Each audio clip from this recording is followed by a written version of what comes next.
Okay. So thanks very much for coming. I get low blood sugar when I don't eat, so I particularly always am impressed by people who show up at talks that start at 5 o'clock in the evening, where all I can think about is food. So thanks very much for coming. Thanks very much to both Elvin and Tom for inviting me, and to Green College for hosting this event. And my understanding is that it's the first of a number of events, as Tom said, and I hope that maybe in the future I'll be able to come and see some of the other speakers as well.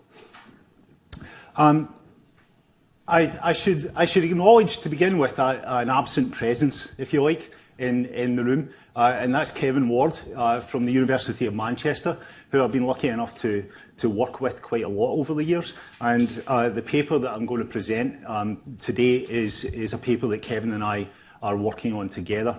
I'll talk a little bit more about that paper project in a second. So Kevin is very much entwined in this paper, in this argument, even though he isn't actually physically here. The paper is part of a longer scale project that we've been working on around this idea of policy mobilities, which I'll touch on again as we go through later in the presentation. And specifically, the task of this particular paper is to think through what we actually mean by policy when we say that we are talking about policy mobilities or policy making.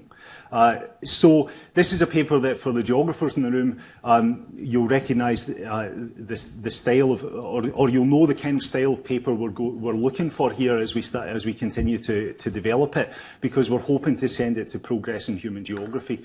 For those of you who are not geographers, that means it's a paper that is largely literature based, which causes problems when you try to present it at 5 o'clock on a Wednesday night and you want to keep people entertained. The paper. So what I've tried to do in this paper then is I've tried to work through some arguments, drawing as the eventual paper will do on a number of quotes and arguments from people in the literature.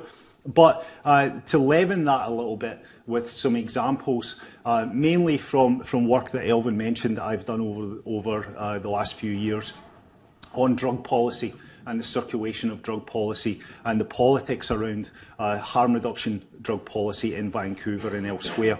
So I'll be trying to do a bit of both as we go through the presentation, because otherwise it would be a big list of quotes, slide after slide, as it was about this time yesterday, and that wouldn't be particularly interesting for anyone. Okay.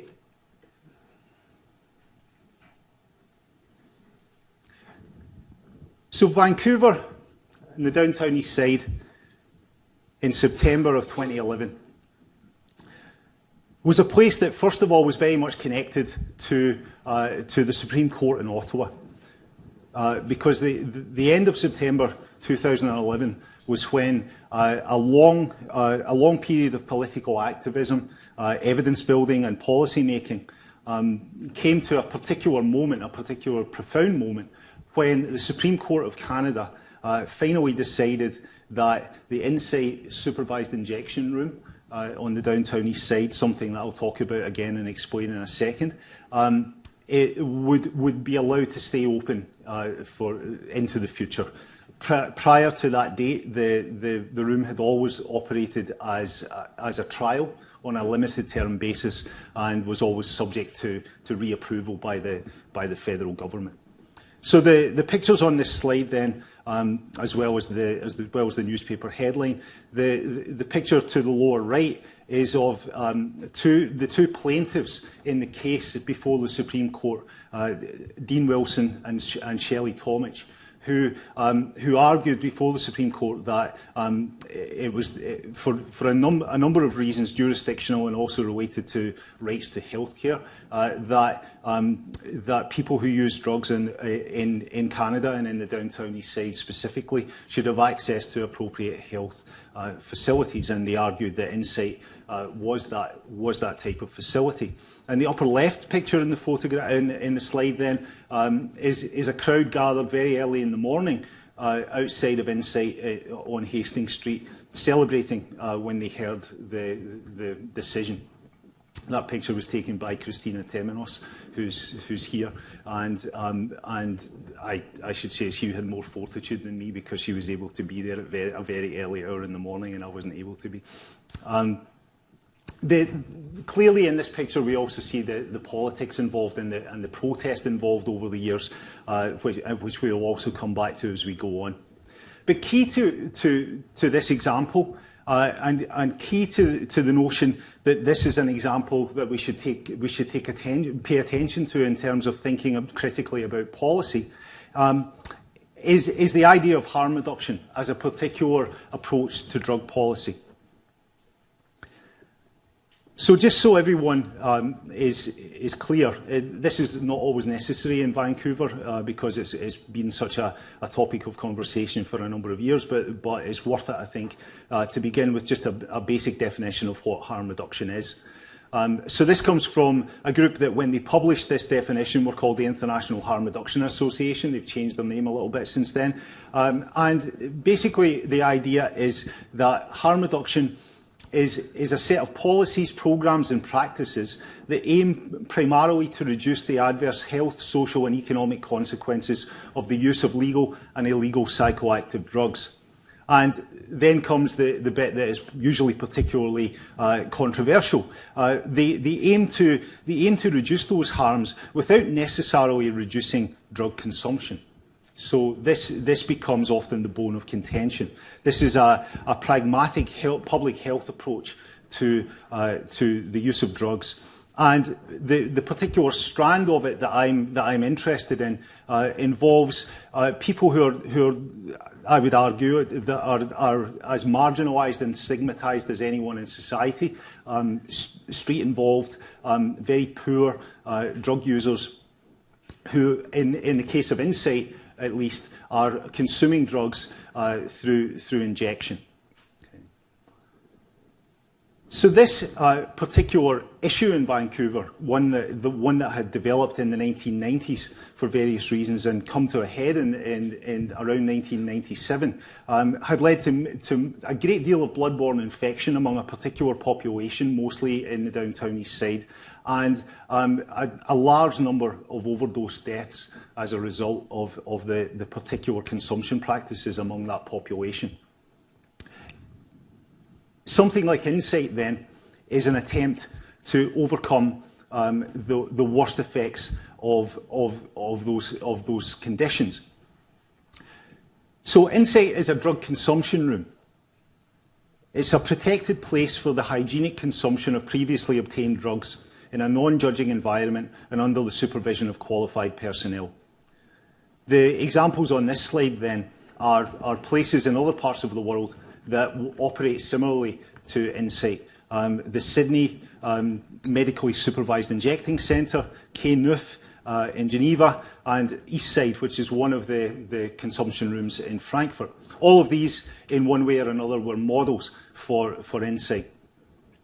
So what I'm suggesting then, and as I'll come back to, drug consumption rooms are physical manifestations of particular types of policies that themselves are the product and also the cause of a great deal of political activism and political struggle. So a drug consumption room then is a policy in place. It is the physical manifestation of a written policy. And those, the written aspects of the policy, the City of Vancouver's 4 Pillars website on the right-hand side, the original report that organised the City of Vancouver's response to its drug crisis around a harm reduction approach, a non-judgmental, pragmatic public health approach as opposed to a criminalisation approach. That report then eventually led to the institution of the 4 Pillars. The 4 Pillars strategy as a whole, which has various elements to it. And then 2 years after that, in 2003, 4 Pillars was 2001, by 2003, it manifested itself in the physical injection site on East Hastings Street.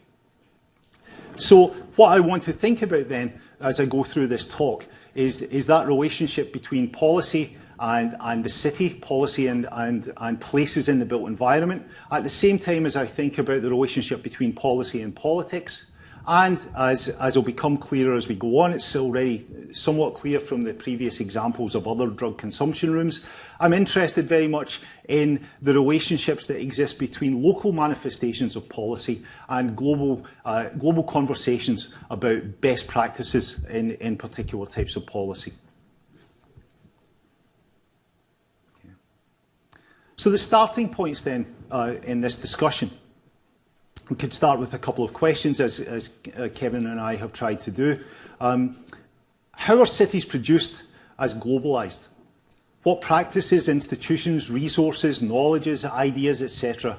produce the contemporary globalising city? So for us, the study of policy and policy making offers numerous opportunities to think through the city in this way, to think about the city in terms of circuits of knowledge, circuits of models and modelling, and in terms of scale. So studies of policy making and policy must critically unpack what we mean by policy itself and ask how and for whom it defines problems and solutions. Policy is inherently mobile, we'd also argue, and we would say that it's actively mobilised. And those two things are not the same thing, and one might be seen as being a slightly more extreme argument than the other one, and you know, we can come back to that if you're interested. Policy inhabits and creates socio-spatial worlds, and it can be changed, which seems like an extremely bland thing to say, but I think it's worthwhile bearing that in mind, especially with the weight of certain policies that seem completely unchangeable in our lives. So, outline. After this, we're now at the end of the introduction, thankfully. We'll talk a little bit about what policy is and where it is. We will then talk more specifically about this issue of policy moving. And what that might mean in terms of our understanding of cities, urban policy, and so on. I'll then turn to the notion of moving ideas as being something slightly different, but not entirely divorced from moving policies. And then I'll end with just some summary points, discussion points to allow the conversation to continue. So first of all, what and where is policy? And this is one of these bits where we're going to get into a lot of quotes, but I promise it doesn't last too long, and it seemed interesting to me at least. First of all, if we're asking the question, what is policy? Perhaps the first thing to do is look at the most common definitions. And of course, where do we go for the most common definition? Well, we maybe go to the dictionary. So the Oxford English Dictionary says that policy is a principle or course of action adopted or proposed as desirable, advantageous or expedient, especially one formally advocated by a government, political party, etc. Another common definition is the BC government, which is always worth paying attention to. The BC Ministry of Education has a definition of what policy is on its website. Policy to them is a plan of action to set out clear rules and expectations for the delivery of programmes and services to the public. Policies come from legislation or from decisions made by elected officials. Policies can be communicated through various instruments, including policy documents, laws, contracts, partnerships, the funding formula, government directions such as the throne speech, and many others. Policy can also be communicated informally through correspondence. What I would say about that definition is that it's very much a governmental definition, and you can imagine it being written through the offices and halls of a ministry. It tends to focus on policy as written. Not entirely, part of it depends how you understand correspondence, I suppose, but largely it's policy as written. It's laws, contracts and so on. Just bear that in mind for a few minutes and I'll come back to that. Okay, so common definitions. But I'm coming at this from, if this was an undergrad class and I put up that other slide, people would all be like, not listening to what I'm saying, so I'll just go back for a second. I'm I'm coming at this obviously not from the perspective of just wanting to go with common definitions. I want to think about this, and Kevin and I together want to think about this a little more critically, as many other people have done in geography and in other disciplines before. Back when I was a graduate student in the mid-1990s, I read Jamie's book Workplace, Jamie Peck's book Workplace, and I found I think it's actually in the acknowledgements to the book, there's an offhand comment about how policy work is not just policy work. And that always kind of stuck with me, both in the sort of double sense of that, in the sense that policy making is not just policy making, it's world making, I suppose, and also work on studying policy is not just about policy. So in that sense, then, I'm still motivated by that comment, that how can we dig deeper? And of course, I'm not the only one, and Kevin's not the only one who has that interest, as we'll see in a second. Many people do. So moving beyond common definitions, then, we can think about policy from an anthropological perspective. Shore and Wright are anthropologists who have written or edited two books, one a decade or more ago called The Anthropology of Policy, and one a couple of years ago called Policy Worlds. And for Shore and Wright, policies belong to and are embedded within particular social and cultural worlds or domains of meaning. But they create as well as reflect those worlds. Policy is a fundamental organising principle of society which, like family, nation, class or citizenship, provides a way of conceptualising and symbolising social relations around the people, around which people live their lives and structure their realities. Now, in some ways, not to pick on the BC Ministry of Education necessarily, but in some ways we can see actually that in their definition of policy, all that is there. But of course, they speak about it in a very different way. At the same time, though, you get the impression that a quote like this gives you much more scope for understanding policy and the work that policy does in the world, perhaps.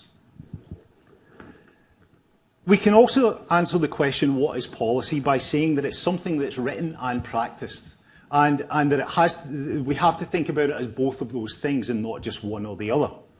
So we can draw back to 1980 to draw on the work of Lipsky, whose book on street-level bureaucrats, I think, is still particularly relevant in many of these ways. So Lipsky was interested in understanding the discretion and the activities of what he called street-level bureaucrats, the people like code enforcers and bylaw enforcers and so on. And he argues public policy is best not understood as made in legislatures or top-floor suites of high-ranking administrators, because in important ways it is actually made in the crowded offices and daily encounters of street-level workers. And I think that quote contrasts quite nicely with the quite written word, text-based definition of policy that came from the ministry, which may well have been finalised, at least in high-ranking and high-rise suites. So we need to think about how policy is, the discretion of people who are enacting policy is important in the process as well, and not just be beholden entirely to the written word if we're trying to understand what's going on in urban policy or any other type of policy. What is policy? Another angle into it is that policy is a problematizing activity. If we take here Rose and Miller, for example, political theorists working from a neo-Foucauldian perspective, government is a problematizing activity. It poses the obligations of rulers in terms of the problems they seek to address. The ideals of government are intrinsically linked to the problems around which it circulates, the failings it seeks to rectify, the ills it seeks to cure. Bacci, who's written an interesting book on what is the problem that policy is addressing and how it gets defined, argues this: there's an underlying assumption that policy is a good thing, that it fixes things up. The notion of fixing carries with it an assumption that something needs to be fixed, that there is a problem. It is important to make the problems implicit in public policies explicit and to scrutinise them closely. So thinking about how certain things get defined as a problem not just as self-evident problems, but as works in themselves. The problems are works in the way that they are framed, is I think, useful too.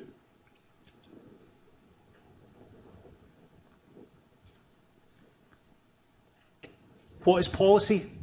It's also post-political and evidentiary. A review of geographers' work on public policy says, since the 1990s, policymakers in many countries have espoused increased interest in so-called quote-unquote evidence-based policy. And this implies an increased interest in basing policy decisions on research data. Now, there's a couple of reasons why I put that in there. Evidence is going to come up quite a lot in this talk later on. Anytime you're talking about harm reduction, it does come up quite strongly. But also the idea that we can come to some sort of self-evident and uncritically accepted notion of good evidence that then gets mechanically integrated into good policy is something that we as critical social scientists would probably question.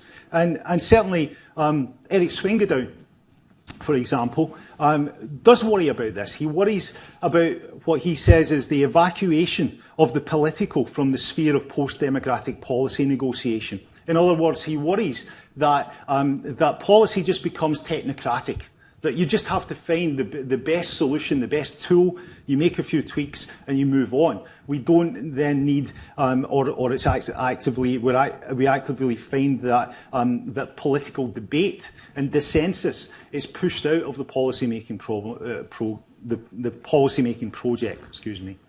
And he says geographers have begun to argue and show how post-democratization processes unfold and how they have and he also says that the geographers and others have documented how recent transformations in urban governance dynamics mark the emergence of consensual models of policy making, operating in a frame of generally agreed objectives like sustainability, competitiveness, responsibility, participation, and so on. And I would imagine that through the course of this series of lectures over however many months this is going to be going on, that many of these terms and others like resilience and so on are going to come up. And I think it's always important to be thinking critically about where they've came from, what the agreements are around them as being problems or solutions, and what the interests are in behind and running through those sort of commonplaces or those accepted wisdoms. Okay. So policy is all those things, and it's other things too. I'm sure other people in the room can think of other things that policy is. That's plenty for now. I'm sure you'll agree. So as a geographer, I'm contractually obliged to also ask the question: where is policy? And my answer to that would be really frustrating in some ways, because my answer is that it's everywhere. But I would add that it's everywhere unevenly. Unevenly both in a geographical sense of where it spreads. There's some places where policy may be a little thinner on the ground, and some places where it's extremely thick. Cities, you might argue, are places where policy is heaped upon policy. There's certainly anarchists around Vancouver and other places who would argue that, and would argue that there's way too much of that kind of stuff. They would argue, for example, that this is a train station in central Tokyo where they have just instituted a policy of redevelopment in the buildings above. Right? Many people would argue that the urban world is very thick on the ground with policies and rules and regulations, right? All for our own good, of course, but of course taking that for granted and taking that without questioning is always problematic too. The other way in which we might think of policy being everywhere but being everywhere unevenly is, of course, that policy tends to impact individuals or groups' lives differently as a result of their class position and their identity of various sorts. So none of this would ever be evenly spread. I will admit now to possibly being the most boring person in the world, because I literally go around and take pictures of street signs. And most of them are not even meant to be humorous, or I don't even think they're humorous. I just find them interesting. So like I said, boring. But maybe interesting in this context. We have, obviously, one of the ways in which we can see the impact of policy and regulation on the landscape very clearly is in realms of transportation and movement and so on. So street signs directing you to designated skateboard routes, to bridges with bicycle lanes, although this cyclist seems to be a little confused about what direction they're going in. Certain lanes being designated only as Olympic lanes, for example, a few years ago here. Sidewalks only for pedestrians. And then the most bizarre one of all, of course, in a small town in Germany, tanks can go at 70 kilometres an hour, trucks can go at 90 kilometres an hour. I have no idea what that's about. Similarly, and more related to what I'm going to talk about in a lot of the rest of the talk, we can think about the relationship between the public environment, regulations, and how they're manifest, how that coding is manifest on the landscape when we think around the consumption of substances. Right? So no smoking zones, for example. Places where you shouldn't be drunk and where you should be drunk, and down on the left-hand side. This is from the Tokyo subway. And you're supposed to be drunk at home. And not on the subway. Alcohol-free zones, don't smoke, don't litter, all these kind of things, right? So we can see policy in all these ways. But maybe to bring it back to the more serious topic, perhaps, we can also see manifestations of policies around drug consumption rooms, around harm reduction, and we can look, if we know what we're looking for particular manifestations of these policies in different cities. So what I've circled here, somewhat ineptly in the bottom case, but you get the idea, that in each of these cases, what we have is a building or a temporary structure, for example, in the Geneva case, that's a drug consumption room. One of the 95 sites in over 60 cities in 10 countries around the world. So these written policies, these ideas, these pragmatic approaches, these arguments against the criminalised war on drug approach start to become physical entities on the landscape with whole sets of consequences then for surrounding neighbourhoods and also for the lives and the health of people who use them. So we can see policy on the landscape and we can see policy change on the landscape. So for example, in the 1990s in Zurich, the park on the right-hand side looked like the picture on the left-hand side. So this is from that park in the centre of Zurich. That's pre the adoption of harm reduction policies and the institution of drug consumption rooms. It's a place, what researchers in Vancouver described the downtown east side as. They called it a vortex of drug-related harm. That could certainly it could be applied to that context too. The sort of place where you would have a line of ambulances along the side of the park as one overdose case after another is brought out to the ambulance. After, of course, we have a different scene, and these are just tourists sunbathing on the grass there, nothing more. On the bottom left, you have the location of one of the drug consumption rooms in Zurich that was set up, partly the argument being to clean up that park and make it more of an appropriate place in the eyes of the local politicians and business leaders, an appropriate setting in the centre of the city. The drug consumption room in that older building there in the bottom left-hand picture is in the same building as the local police station. So the way that these different forms of policy and regulation come together is quite interesting.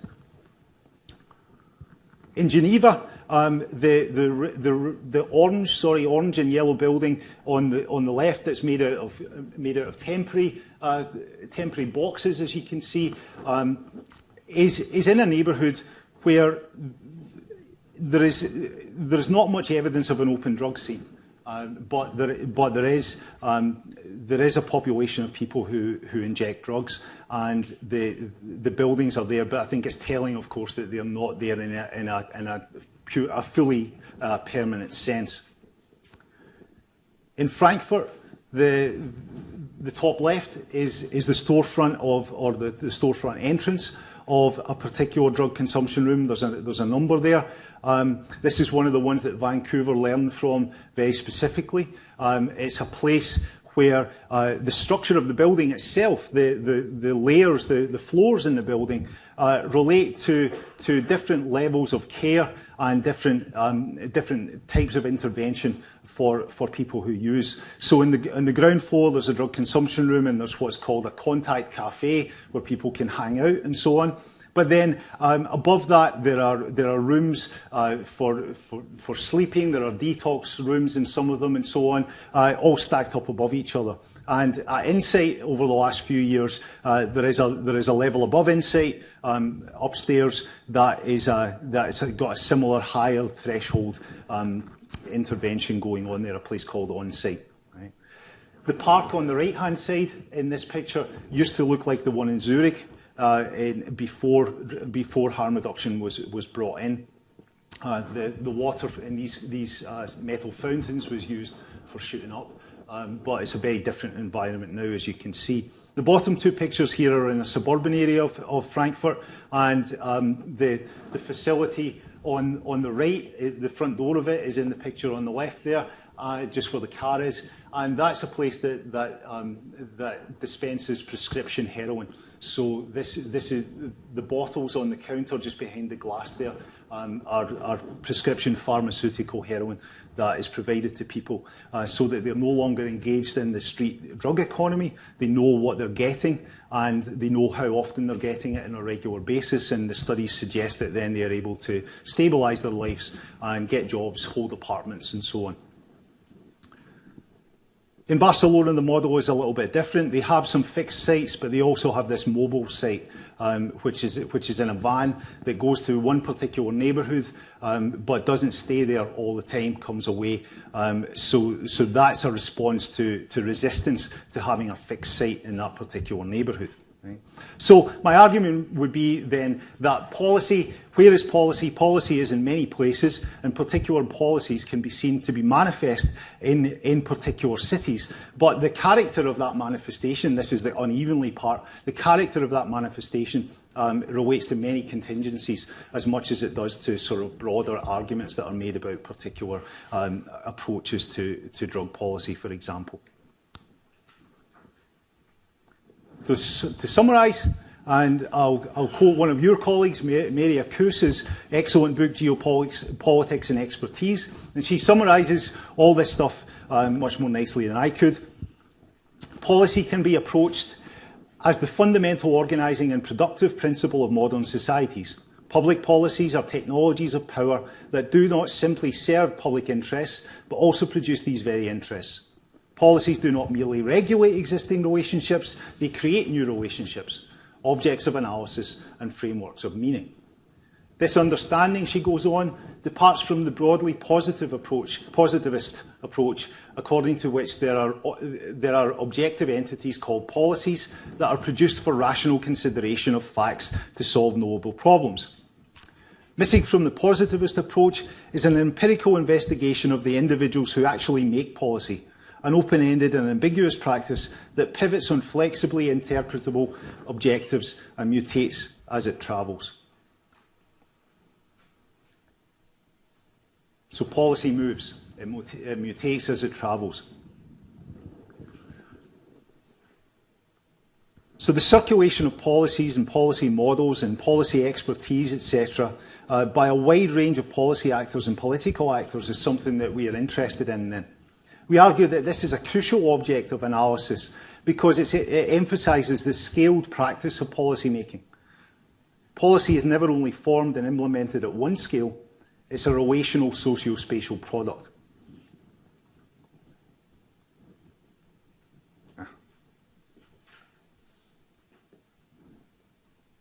There we go. Sorry. And this leads us to this approach that Elvin mentioned, this idea of the policy mobilities. Which I've been a bit involved in. Kevin has too, Jamie Peck has, Christina Temenos has, and other people have too who are here and elsewhere.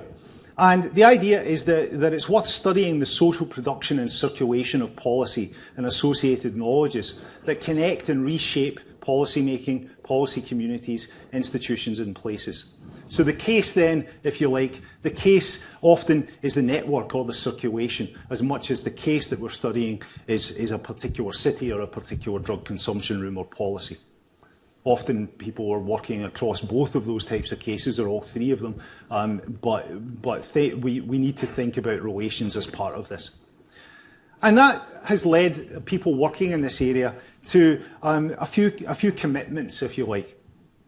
So there's an emphasis in this work on detailed empirical analysis of following geographies of knowledge where possible, to thinking about the way in which policy moves through interlocal mobilisations. So not thinking about national government entities necessarily, although there's no reason why they can't be part of it, but thinking about interlocal mobilisations. Thinking about the way in which policies mutate, how they're assembled, paying attention to ideas like emergence and hybridity and relationality through the study. Also being willing to study differential mobilities or immobilities and inertia and barriers and so on. And focusing, at least in part, and hopefully quite richly, on the politics of policy making. So to return to the drug policy example, we can think about a small place like Oppenheimer Park in the downtown east side as being what Wendy Larner and Richard Leheron have called a globalizing microspace. And if we transport ourselves back to 1998, at the height of the drug-related health crisis in the city, 1 year after the local health board had officially declared a health emergency around drug overdose deaths and bloodborne infections. And talking to an organiser of an event, an activist at that time, he says, we decided that we wanted to have an event to at least bring the community together, to have that as a starting point. Because if we have a united community, then maybe more can be done. So we did an event at Oppenheimer Park. We didn't want it to be in any of the sort of traditional places, like to make it in Oppenheimer Park, to make it in a tent, made it a very neutral place and made it truly a community event. So they set up a big circus tent in Oppenheimer Park. And what they did was they invited many people, of course including people who use drugs in the neighbourhood and in the city. But they also, and this is the policy moves part, they also brought people with expertise, practical expertise, also police officers and others, to Vancouver to talk about the model that they had identified elsewhere in the world as a potential model for something different in Vancouver. They brought some people from Bern, Switzerland, Frankfurt and Merseyside, Liverpool to an event here. And that was the first time I actually got to talk to other people from the local government level. It was a real watershed in terms of making connections. So making connections then is fundamental to the way in which certain policies move around. Well, I would say all policies move around. Making connections through conferences, for example. This is the organisation who defined harm reduction at the beginning of the talk, having a conference a few years ago in Barcelona with people from around the world coming again to make connections, to learn and so on. This is an organisation funded by the Council of Europe that has as its mission to bring frontline workers in the drug field to other places around Europe to see how things might be done differently. So the idea of the visceral experience of going someplace else and seeing a different way of doing things was very important to this group, is very important to this group. Many of the people in the pictures here, not the guy in white who's from Frankfurt, but many of the others had never seen an injection room before coming on this field trip to Frankfurt. Some of them were actually quite disturbed and had never actually been around somebody injecting drugs before they went into this, even though they were frontline workers. So the mission of that group is to bring together different stakeholders to help respond to drug-related problems more effectively and to facilitate the exchange of knowledge and experiences about what is happening in the front line in individual countries and promote good practice. They gathered in one of the drug consumption rooms in Frankfurt. They asked questions of the staff, the guy in the black T-shirt there, and they debated these issues. So policy moving through these moments of pausing in particular places.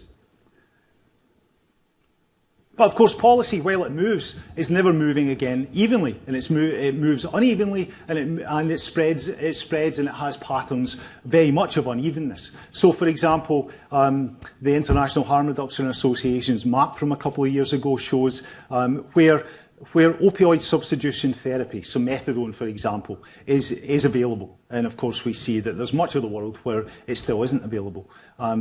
We also see an uneven geography with particular areas we might highlight for something as simple as the availability of clean needles and syringes.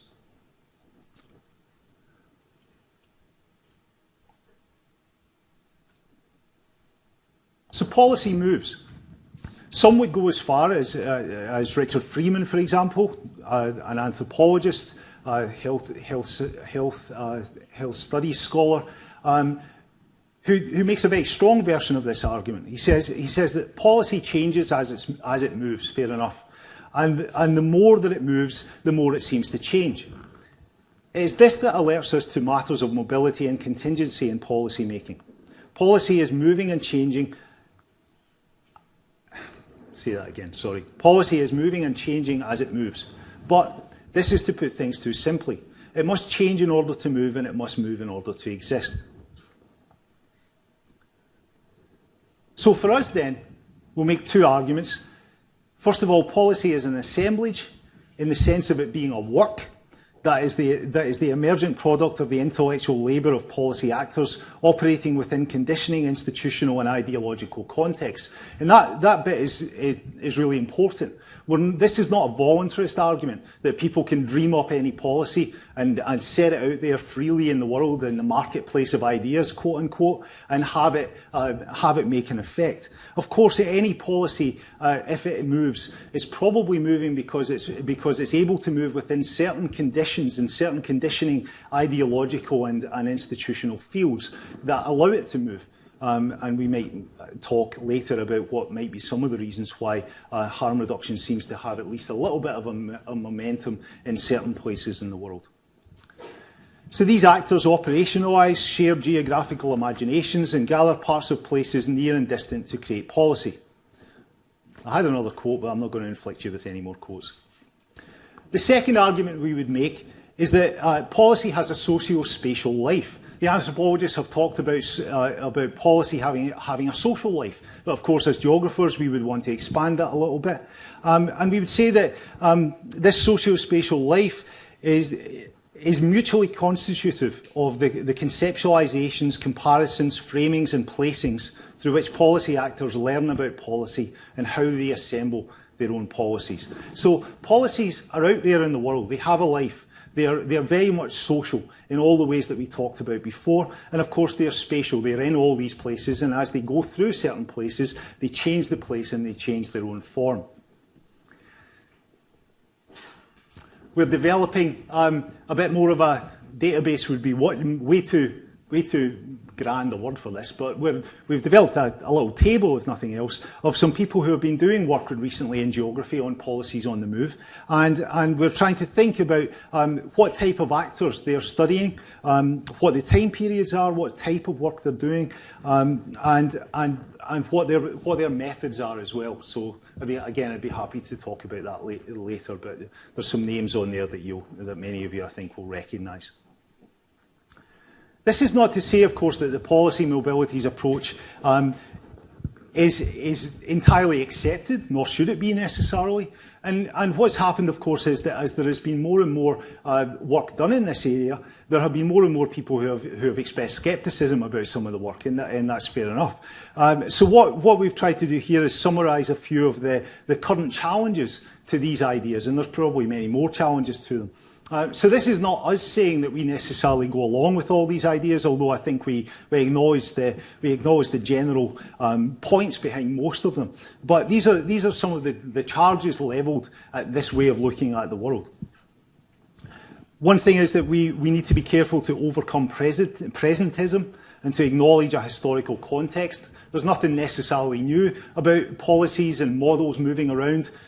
People who've lived in the height of colonialism would certainly understand that. So that's an important point to make. Again, we need to think about policy and the way that it moves as a result of wider structures and path dependencies that allow certain movements and not others. We've been a point has been made that that maybe the focus on policy in the specific sense of policy making might lead to an elitism that where there's only a certain type of actor gets the focus. So attempts to try to move beyond that, I think, are worthwhile. We also need to think not just about policy in particular places, but policy always relationally, which I think is generally what we're trying to do. We don't want to get too linear about this. And we don't want to overemphasize certain types of circuits and pathways. We might want to think about how these ideas or how these movements might be theorized from entirely different positions beyond Vancouver, beyond Manchester, for example, to provincialize dominant knowledges. We may also, and this I think quite important, we might question successism in this type of work. By definition, almost, you tend to follow successes or things that are defined, again, within certain institutional and ideological fields as being successes, leaving a lot of other types of failed mobilizations or stalled mobilizations or mobilizations that never begin in the first place, to leaving them aside. And they might actually lead to quite a lot of interesting insights too. We may also think about linking policy mobilisations to progressive political mobilisations through careful choice of cases. Sometimes there's a critique of this literature as being too overly focused on neoliberal policies. Well, what else is going on?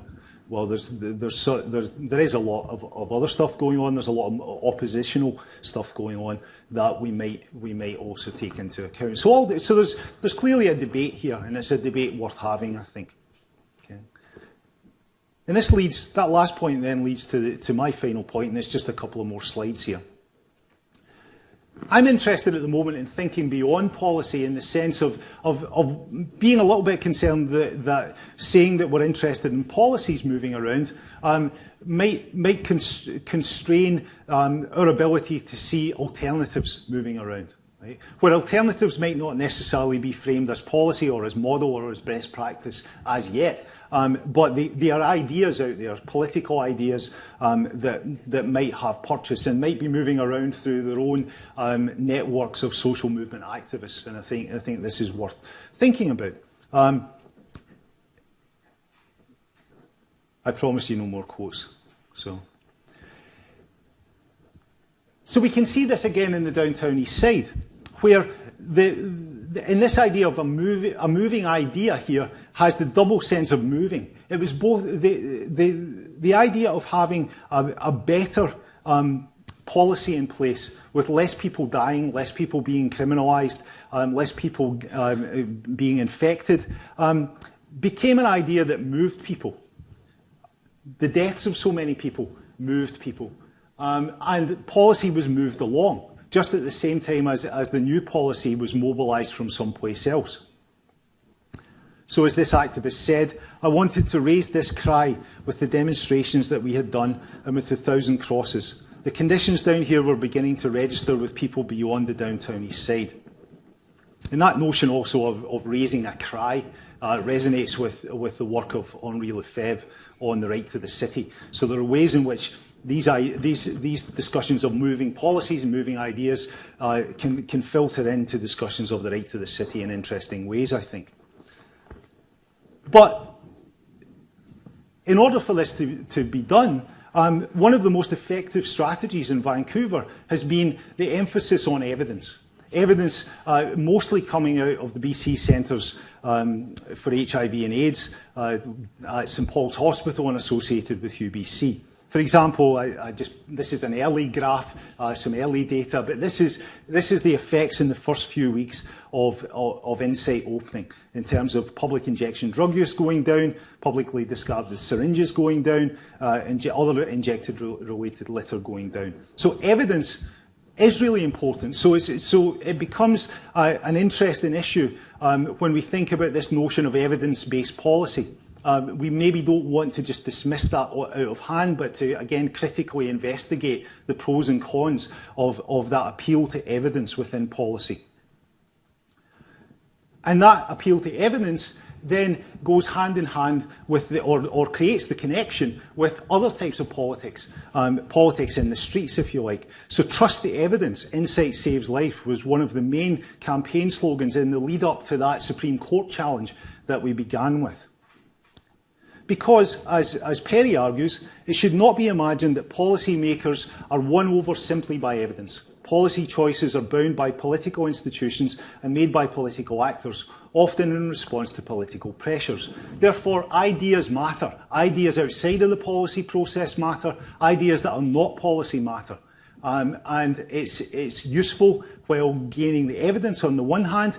It's useful, from this example at least, to suggest that social movements need to raise shit if they want to get anything done. It's quite a good book, by the way, about Vancouver. And of course, this gets done not just at the local level, but gets done through various networks and organisations at the global level too.